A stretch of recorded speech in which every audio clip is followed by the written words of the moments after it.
You've probably heard stories about the extraordinary situations healthcare providers encountered as a result of the COVID-19 pandemic. But have you ever thought about what our military healthcare providers face every day?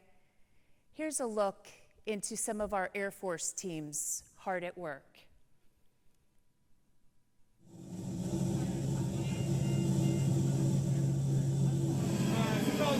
Around 105, ready pulses. They have no ID access. This gun shot went down approximately 45 minutes. How many packs total do we have? Okay. Your legs will be lower. Now imagine you are one of these healthcare providers.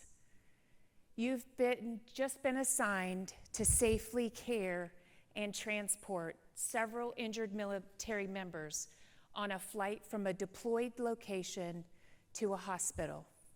In preparation for the flight, you and your team have already worked for hours to pick up, prep, and load patients and equipment onto a C-130 cargo plane. A plane that was made to transport cargo, but not made to transport this most precious cargo, our injured military members. The team tries to anticipate everything it will need for the next 8 hours, equipment, medications, that the patients and crew will need for the next 8 hours in this makeshift flying emergency room. It's dark on the plane.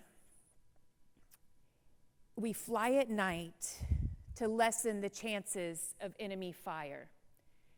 And because it's a noisy cargo plane, the only way you can communicate outside of hand signals to your crew is by the headset that you wear.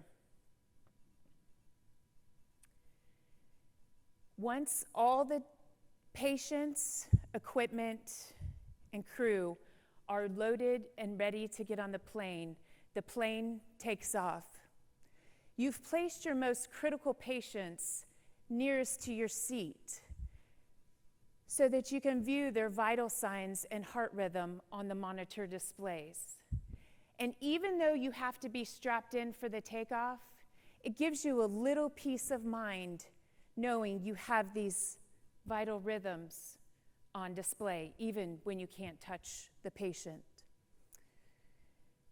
So you anxiously await for the pilot to give the all clear over the headset so you can begin caring for our military members.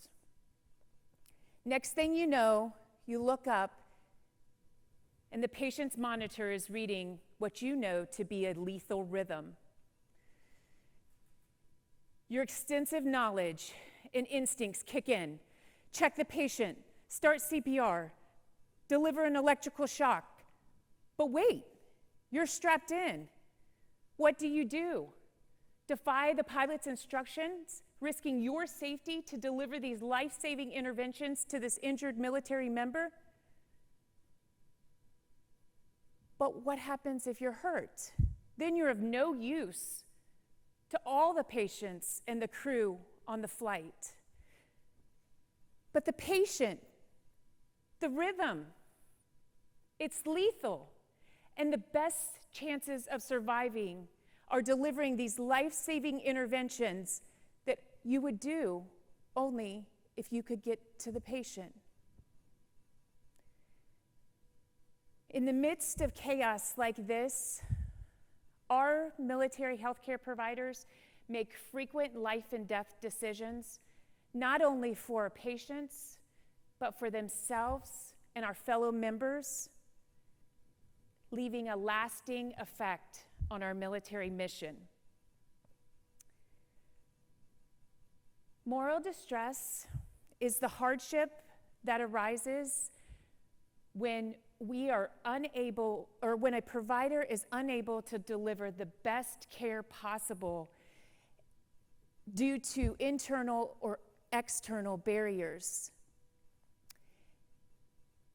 If a healthcare provider is unable to get relief in these types of situations, Moral distress not only adversely impacts the patients, but also the providers, our organization, our military health system,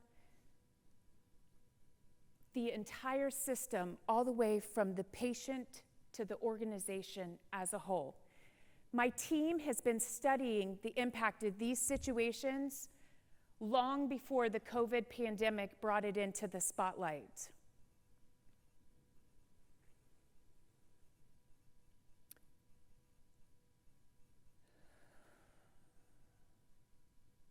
Moral distress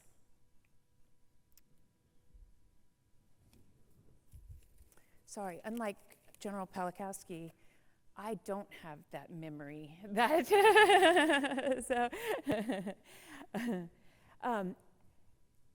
As a nurse scientist in AFRL, I have been able to had the opportunity to research moral distress and the impact on our military health system. My team is committed to finding the best interventions to prevent, mitigate, and treat moral distress in the common healthcare encounters that we know our military providers will experience. Before coming to the United States Air Force in 2014, I researched moral distress in the civilian sector, where it is more commonly studied. And actually, until a few years ago, moral distress wasn't even acknowledged in the world of military healthcare providers.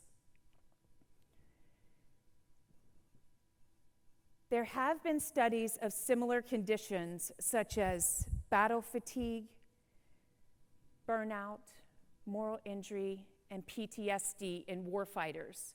But these are more about naming the injury after the experiences, whereas with moral distress, we have an opportunity to intervene early to prevent these long-term conditions from negatively impacting our people, our health system, and our overall mission.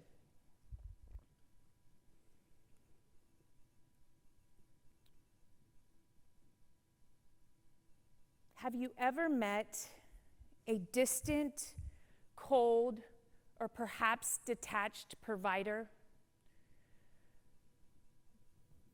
We know with moral distress that we know that with military health or with healthcare providers, they don't generally start out their professional careers aloof, but actually distance themselves as a form of self-protection. Moral distress can also look like anger, guilt, sadness. Right now, many of our healthcare providers are doing everything they can to hold it all together.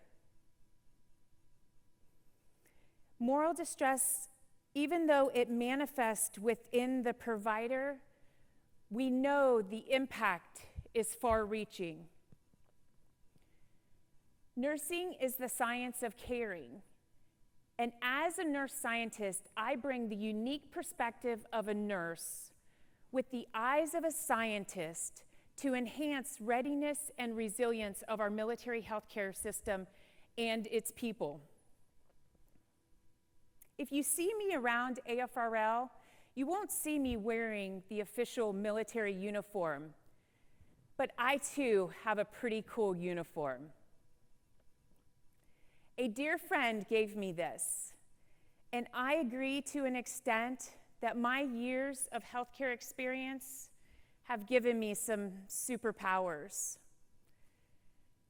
But every superhero has a limit, and for the people delivering healthcare, our kryptonite is the perception that healthcare providers are invincible, indestructible, and can put themselves out there repeatedly in care situations and not be impacted as a result of our work.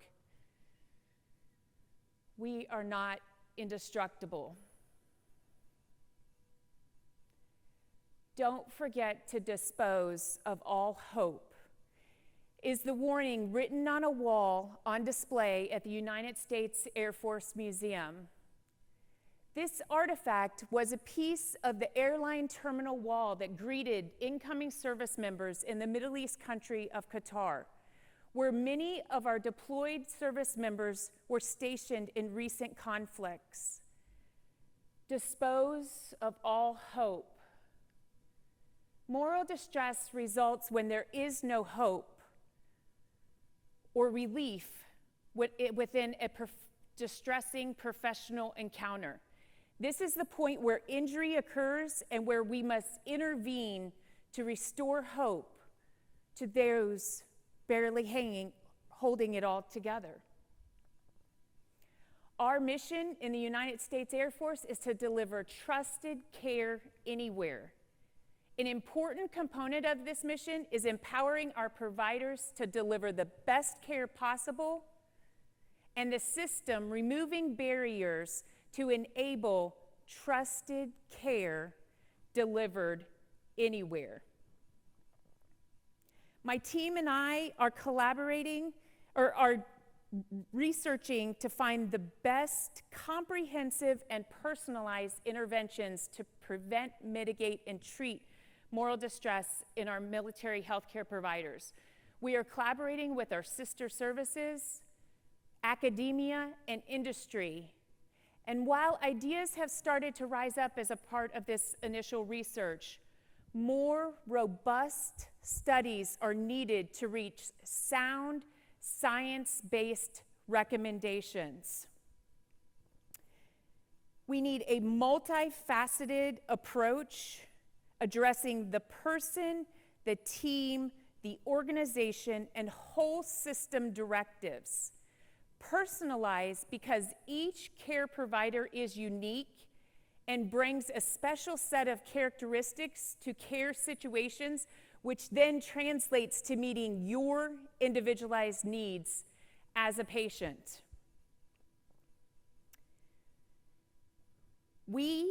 While we are studying moral distress in healthcare providers right now, we anticipate broad application to other caring professions such as teachers, police officers, and social workers, to name a few.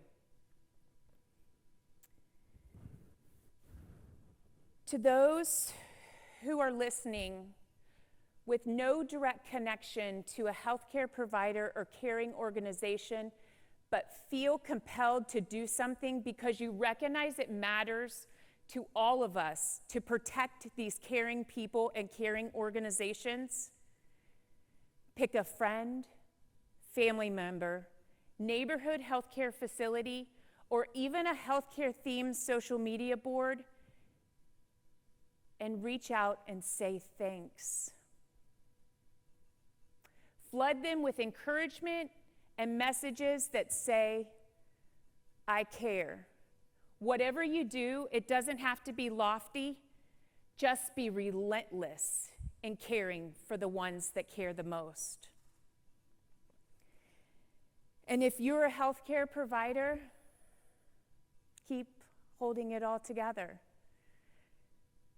The last few years in healthcare have been especially tough, and we honor you for continuing to care despite incredibly difficult circumstances.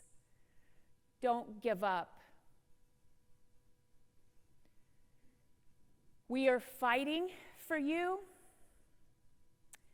We are advocating for research to address moral distress and advocating to restore hope within our military healthcare system. I promise you, superheroes, we are fighting for you, one team, one fight. Thank you very much.